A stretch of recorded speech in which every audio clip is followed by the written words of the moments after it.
किसी से जाकर पूछना, सुना है 1400 साल पहले यहाँ एक जंग हुई थी, करबला का मैदान था, रसूल के नवासे खानदान अहले बैत के टुकड़े कर दिए गए थे, उन्हें जामे शहादत पोश करना पड़ा था। वो मैदान कहाँ है? मेरे अजीजों, करबला का कोई भी आदमी तुम्हारा हाथ पकड़ कर ले जाएगा और कहेगा, ए अजीज यहाँ वो मैदान नहीं है, यहाँ कोई वीरानगी और सहरा नहीं है, और तुम्हें ले जाते हैं और ले जाकर के ऐसी जगह खड़ा करेगा जहां से तुम्हारी नजर उठेगी तो सोने से कलई किया हुआ लहराता हुआ परचम हुसैन तुम्हें आज भी इस बात का ऐलान करेगा, शाह अस्त हुसैन, बादशाह अस्त हुसैन।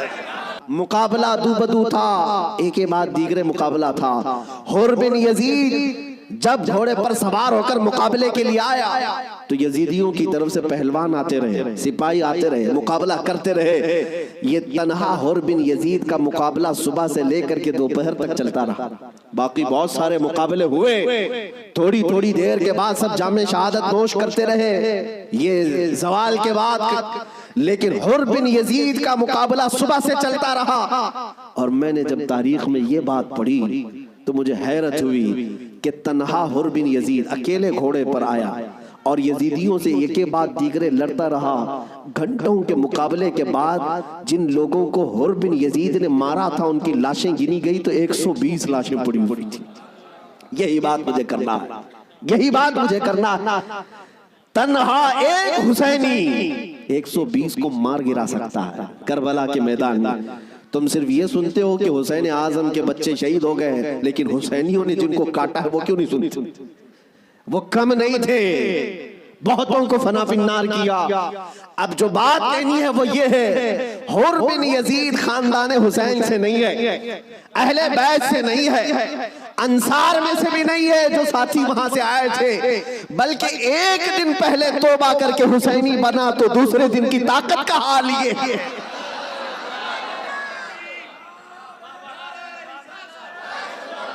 अब बात समझ में आ गई, बात समझ में आ गई।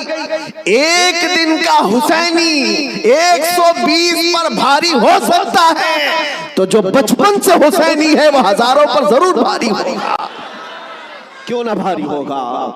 आला हज़रत फाज़िल बरेलवी रज़ी अल्लाह ताला अन्हु निस्बत कादरियत पर फख्र करते हुए कहते हैं, क्या दबे जिस पे हिमायत का हो पंजा तेरा, शेर को खतरे में लाता नहीं कुत्ता तेरा। अजीज़ान गिरामी, निस्बत कादरियत पर जब इतना फख्र है तो निस्बत हुसैनी पर कितना फख्र हो। मौला हुसैन की निस्बत ने अच्छे अच्छों को जवान कर दिया। और उनके सगे भतीजे इमाम कासिम ने, जानते हो उम्र क्या थी इमाम कासिम की? यहाँ बैठे हुए अक्सर लोग उम्र में बड़े होंगे बहुत सारे, 19 साल की जवानी थी, 19 साल की जवानी। तारीख निगारों ने लिखा है इमाम कासिम जब घोड़े पर बैठ करके आए थे तो यजीदी खीमे में ऐसी खलबली मची, लोग ये कहते थे कि कासिम बिन हसन, इमाम हसन के बड़े बेटे इमाम कासिम। मैंने ये भी रिवायत पढ़ी, इमाम कासिम जब घोड़े पर सिर्फ पहलू बदलते थे, पहलू बदलने, घोड़े पर इधर से उधर इस तरह पहलू बदलना, तो यजीदी खीमे के लोग कहते हैं जब कासिम बिन हसन घोड़े पर पहलू बदलते थे तो ऐसा लगता था कि बिजली चमक रही है, बिजली चमक रही है। ये खौफ सीनों में हजारों के होने के बावजूद किसने तारी किया? मेरे अजीजों, वो रब्बे जुल जलाल है, गालिब हिकमत वाला, जिसने कुरान में फरमाया वला तहिनु वला तहज़नु व अंतुमुल अअलौ इन कुंतुम मुमिनीन, तुम घबराओ मत, परेशान मत हो।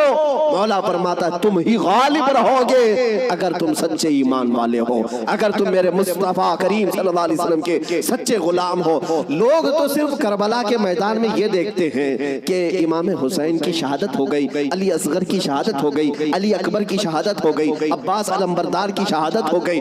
ये शहादतें अपनी जगह पर, लेकिन अगर कंपैरिजन में मैं बताऊं, मैं अगर बताऊं किसने कितनों को मारा था, किसने कितनों को जख्मी किया था, तो फिर तुम्हें पता चलेगा कि वो कट करके भी फतहयाब थे, वो शहीद हो करके भी फतहयाब थे। इसलिए कि यजीदियों के पास बोलने के लिए मुंह नहीं है। अगर किसी यजीदी को पूछे कि तुम किसके साथ लड़ने के लिए गए थे तो ये कहेंगे 80 लोगों के साथ साथ, कितने लोगों के साजो सामान के साथ गए थे? कहेंगे 22,000 के साथ। तो दुनिया आज भी हंसेगी। 80 लोगों से लड़ने के लिए 22,000 गए थे। क्या क्या लेकर गए थे? हाथी भी थे, घोड़े भी थे, नेज़े भी थे, तलवारें भी थी, भाले भी थे, सब था। फिर अगर तुमसे पूछा जाए साजो सामान के साथ सहूलतें क्या थी, यजीदी कहेंगे पूरा पानी हमारी तरफ था, दरिया फुरात भी हमारी तरफ था, खाना भी हमारी तरफ, पानी भी हमारी तरफ। फिर दुनिया पूछेगी उधर के खीमे में हुसैन कितनी तैयारी के साथ आए थे? तो तुम्हें मुंह झुकाकर कहना पड़ेगा उनके पास सही किस्म के नेज़े और तलवारें भी नहीं थी, और घोड़े और हाथी और ऊंट भी नहीं थे। उनके पास तो 3 दिन की भूख भी थी, प्यास भी,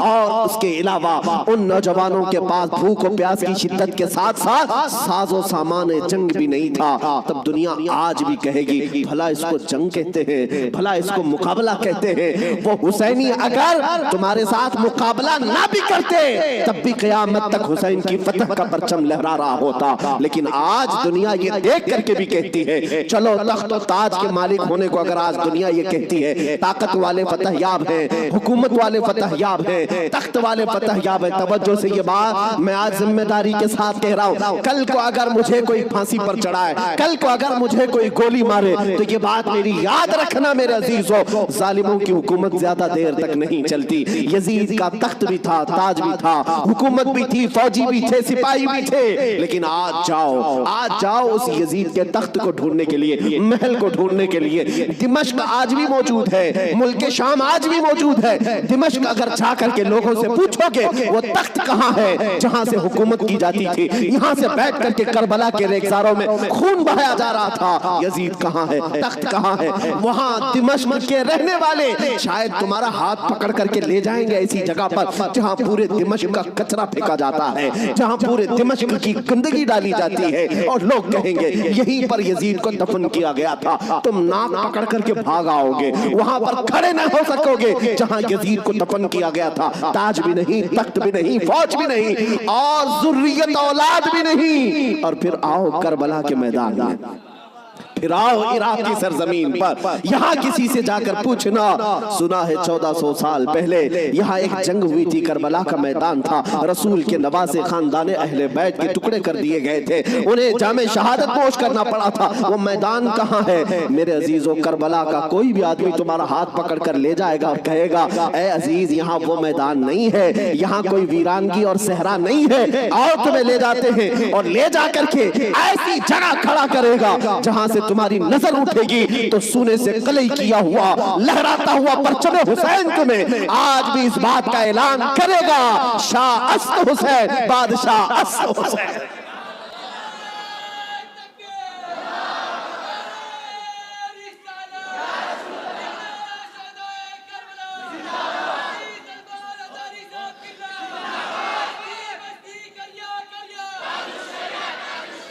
जानते हो बहुत सारे बच्चे, बहुत सारे नौजवान किसी न किसी शख्सियत को अपना आइडियल बनाते हैं बचपन से। अल्हम्दुलिल्लाह मैं ये तहदीस नेमत के लिए कह रहा हूँ, अल्लाह मेरी माँ को सलामत रखे, जिनसे मैंने वाकयात सुने हैं तो खालिद बिन वलीद के सुने थे।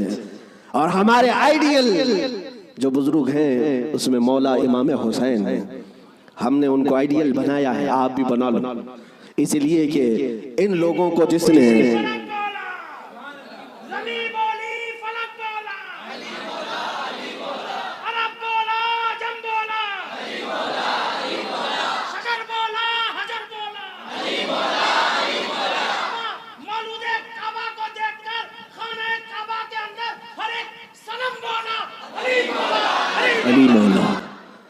अजीज़ा ने गिरामी वक़ार, आपको ये बात याद रखनी होगी कि जिसने जिसको आइडियल बनाया और नमूना बनाया है उसके अंदर उसी तरह की आदतें भी आती हैं। इसीलिए मेरे आका सल्लल्लाहु अलैहि वसल्लम ने इरशाद फरमाया, अपनी सोहबतें ढूंढ करके बनाओ, दोस्त भी बनाओ या किसी के पीछे चलो तो पहले देख लो।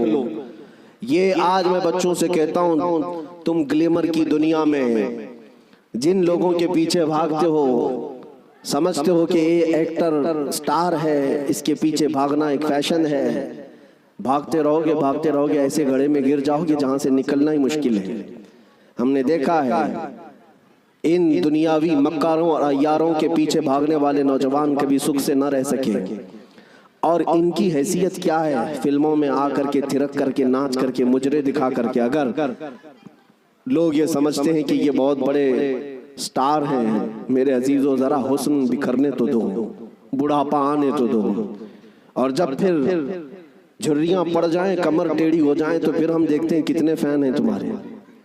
लेकिन मुझे यकीन है मौला हुसैन का गुलाम 80 साल का भी हो जाए तो उसके फैन की कमी नहीं होती, उसके फैंस कम नहीं होते। और हमने अपनी जिंदगी में हुजूर ताजुल शरिया को देखा।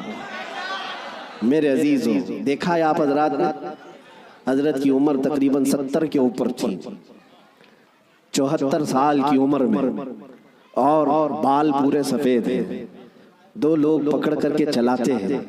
लेकिन हमने देखा है जिस तरफ से गुजर जाए लाखों सिर्फ एक झलक देखने के लिए बेकरार। उन नौजवानों से पूछो, दुनिया तो फिल्म स्टारों के पीछे भागती है और तुम 70 साल के ऊपर इस बुजुर्ग को देखने के लिए बेताब हो, बेकरार हो। और हद तो ये है मेरे अजीजों, ना उनके आने का कोई प्रचार, ना सोशल मीडिया का जमाना, ना फेसबुक व्हाट्सएप और इंस्टाग्राम में है उनके आने की जाने की खबरें, ना उनके जलसों की खबरें। लेकिन फिर भी आपने देखा कि पूरा जमाना टूट पड़ता था। वो जब जहां गए, यही की बात नहीं है, मैं हजरत के साथ मिस्र में भी देखा, और हज मैंने अल्हम्दुलिल्लाह पहला हज हजरत के साथ किया। तवाफ के बाद वो सादे लिबास में उतर करके नीचे अपनी कार में बैठने के लिए आ रहे हैं, व्हील चेयर पर है। लेकिन ऐसे लोगों को मैं भागते हुए देखा जो हिंदुस्तानी भी नहीं, पाकिस्तानी भी नहीं, बांग्लादेशी भी नहीं, तुर्की की औरतें और तुर्की के मर्द आपसे मुसाफा करने के लिए, देखने के लिए भागते हुए पीछे तक आए। मेरे अजीजों, तुर्की में जमाल कम नहीं है, तुर्की में खूबसूरती कम नहीं, हर आदमी गोरा है, हर आदमी खूबसूरत है। अगर कोई ये समझता हो कि हुजूर ताजुल शरिया को लोग इसलिए देखने के लिए आते थे कि निहायत ही रंग के आप हसीन और जमील थे, मेरे अजीजों, तुर्कियों के पास हुस्न है, शामियों के पास हुस्न है, मसरियों के पास हुस्न है, लेकिन उनको भी हम बेताब व बेकरार देखा है, हमने देखा है। उसी वक्त हमने, मेरे पढ़ने का जमाना था, उन तुर्कियों से मैंने पूछा था, वो सही तरीके से अरबी भी नहीं जानते और सही तरीके से इंग्लिश भी नहीं जानते, लेकिन टूटी फूटी जो भी उनको अरबी आती। हमने पूछा, इनको जानते हो, इनको जानते हो, इनको मिलने के लिए तुम दौड़े आए? कहा जानते तो नहीं। फोटो में कभी देखा? फोटो तो होता ही नहीं। कहीं कोई वीडियो देखा? नहीं। फिर क्यों? कहते हमने तवाफ में बैठे बैठे देखा, उनकी तरफ हमारा दिल खींचा जा रहा था।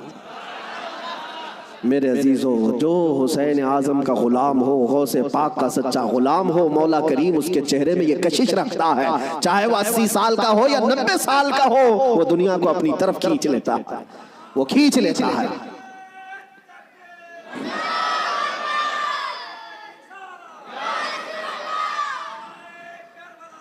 अब आओ मैं आपको बात बता दूं, मर जाना, कट जाना, ये हमारी इंतहा नहीं है।